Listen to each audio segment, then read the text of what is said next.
It's Thursday, July 16, and Amazon delivered the correct part this time. It was no fault of theirs that I got the wrong part. It was my own fault. Because when I was shopping for this guy, I first landed on the Delco Remy website, which had a part number lookup feature. I looked up the part number, and then I did an internet search for that part number, and it ended up being on Amazon. And so when I was cruising around the Amazon site, this one was the one that I found. And then just further checking things, because there's like 6 or 8 different prices for the same part out there, right? And there was one for about $4 cheaper. It looked just like it. But this one is for a 29, is it? 29 MT is the starter that I have. And the one I bought the other day by mistake was for a 28 MT. They look identical, except the orientation of the terminals is different, and the length of this is a little bit different. I've already compared the length of these. They're both the same, and the orientation of the studs is correct. So now we'll be able to put this jewel together. So here we go. All right, well, I noticed this on the other new solenoid, the one I got yesterday that was wrong, that this bellows is a larger diameter, and it wouldn't stop it from working. And you can actually jam it down in there, and it'll collapse, right? But every time that thing moves, it's going to be rubbing on this edge and maybe dislodge this neck from the shaft. So I'm going to use the original one, which looks to be in perfectly good shape, and that one fits right down in there, just like it's supposed to. So we're going to put this on here, and then we're going to start putting it together. Okay, it's going together beautifully. We got the alignment of our terminals just like we need them. I put a little bit of extra grease in those 4 holes since some of it kind of moved away. Our little ball bearing is still down in the hole down there. Our little pin is right there. It lines up with that guy.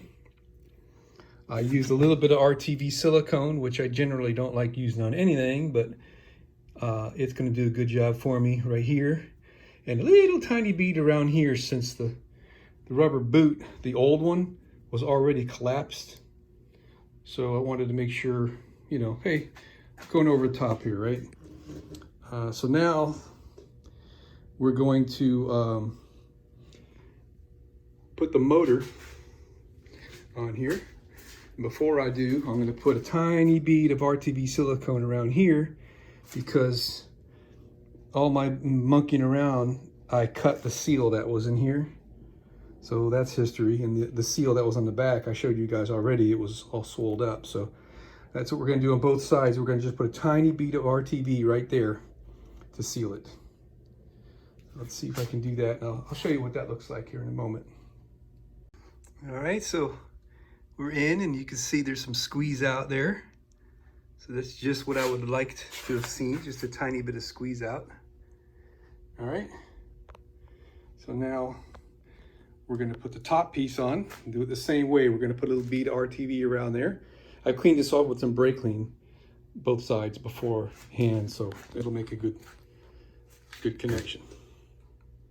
Okay, here we go.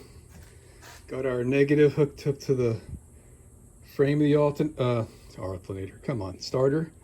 Got our positive hooked up. I think we got a pretty good connection there. There's a little bit of paint, but we should be all right. I don't want to mess with the threads there. We got our battery hooked up there. Got our little wire hooked up to the solenoid exciter. So here we go. Beautiful.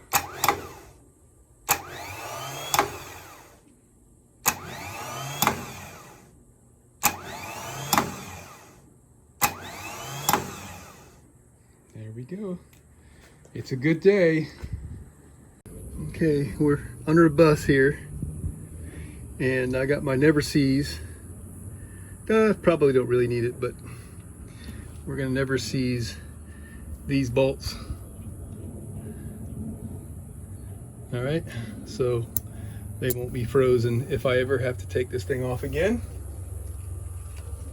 All right, we got our starter down here, and it's gotta go in there and then that way.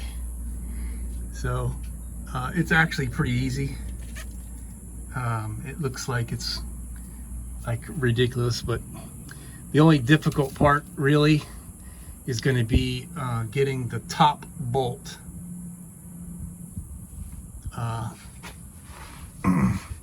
right there, the top one, because you kind of can't reach it from anywhere. So I'm gonna have to put it on a socket and an extension and just feel around until it goes in the hole. Yeah, okay. So, all right, that was easy. I mean, it's a little difficult pushing all this stuff out of the way and snaking it in there. It kept getting caught on this and caught on that. But I just got that in there, hand tightened it pretty much the whole way, and I had to keep wiggling the starter in order to, you know, get it to tighten. And then I snugged it up with the ratchet just a hair, so it's holding itself in place. I can still feel it wiggle a little bit, but I think that's good enough. And now I'm going to put the Never Sees and then install that one, and then we'll do the top one. All right, all gooped up with Never Sees. And it kind of doesn't matter how much you put on there. I mean, well, I could say you kind of can't put too much on there because it's not gonna be going in the hole that much, but you certainly wouldn't want to fill the hole with it. I don't know why my iPhone's not focusing here, but I guess it's doing the best it can. There it goes. This one's going in a little bit easier because the Never Sees. The first one was a little tough. Kind of had to like wiggle it around because it was not lubricated. There it is. All right. So I've got some live action there. Now let's get the top one. We're ready to go on my extension. Now, there's no way I'm gonna be able to, I don't think I can do this. And so you can see, but let's see if I can. Hold on. Kind of hard to figure out my body position here. All right. Oh, I really need two hands for this.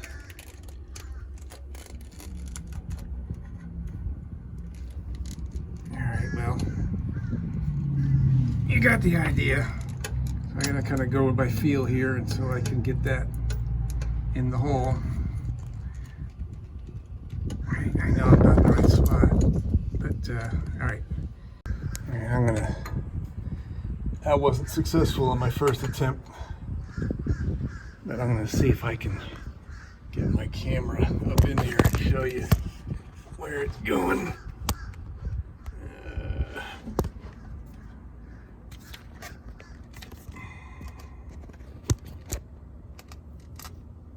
There it is. Now I can only see that because I'm looking at my iPhone, but it's completely hidden from my view. It's right dead on the top, so. All right. I got it. Now all I gotta do is tighten it. And again, I just no way I can do this with one hand, although I'm doing it with one hand, but I can't like put my body in a position where it's gonna be able to show you what I'm doing here. I guess I can do it with that hand. right, that's going. Nice and easy because of the never sees. It's lubed up real good.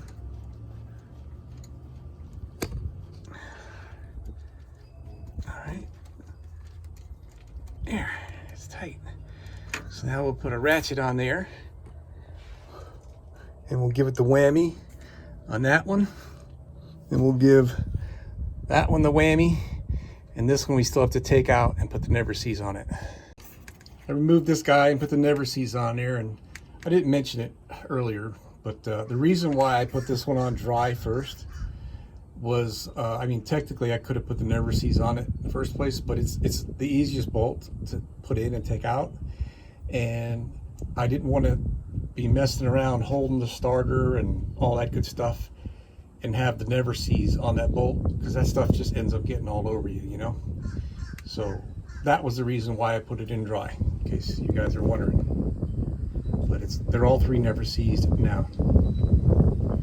Now I'm gonna put the whammy on it. I got the top one snug, and I was just getting ready to get this out. Let me show you this. This is a little cheater trick. I got an extension and a socket that fits over the handle of my ratchet. How about those flip-flops, buddy? All right. Like that. So I can get it nice and tight and then not have to use too much effort. I don't have good body position, and also I don't want to be pushing that hard in case something slips. That's when you get hurt, right? So if you use a cheater bar, you're not pushing that hard, and you just got to be good enough to know what tight means. All right, I got the top one and the bottom tight, and now I got to get this one, and I can't get a ratchet on it because of that. Well, I can get a ratchet, but the only ratchet I could fit in there is this little baby thing. Which, by the way, I got this, I think it was AutoZone. Does it say, I don't know, what does that say on it? Duralast. I guess it's an AutoZone, right? This is like the most wonderful little ratchet I've ever owned. It even outclasses my Snap-on tools, believe it or not. I bought this because my 1/4-inch Snap-on ratchet was acting up really bad. And I recently gave it back to the Snap-on guy, and he gave me a new one. I haven't used it yet again, but this is 3/8 drive, but the head is the size of a 1/4-inch drive. So what that gives you is a much better grip on the socket, that the socket won't fall off. And plus, you can't even pull the socket off of this thing unless you push this button. Absolutely wonderful. The only thing I didn't like about it was the little lever to flip directions was a little bit too easy to accidentally flip when you're, you know, holding it like this and you're like going real fast with it. So I cut it off real short. So it's kind of hard to flip it when you want to, but I prefer it. I absolutely love it now. It's most perfect. It's my favorite ratchet of everything I've got. But anyway, for my next trick, I can't get a good enough whammy on that because of how I'm positioned under here. So let's see if I can do this with one hand. There. You can hook your wrenches together like that, and it lengthens it, and you can get a little bit, there you go. That's as tight as I wanted to make that. All right, so now all I gotta do is hook up the electric, that big lug right there. I gotta put on the stud, and of all things, that takes a 5/8 socket. Everything else is metric.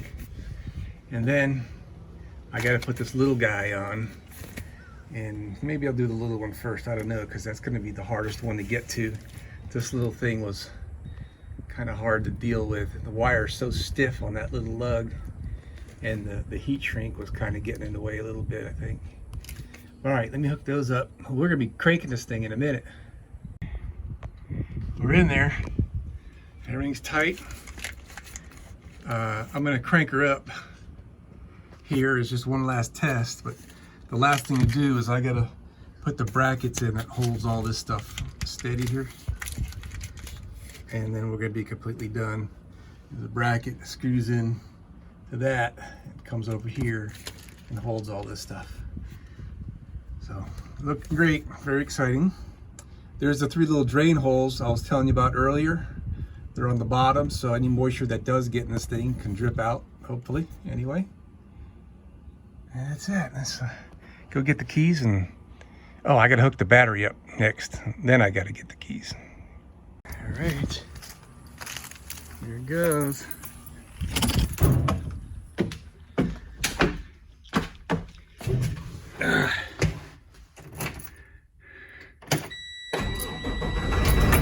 How about that? Why is it? Okay, there we go.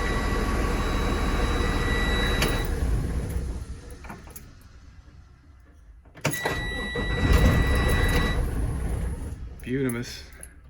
All right, I'm not gonna let that get hot. I still got more work to do down there, but we're good. Gotta hook up that bracket. This job is done.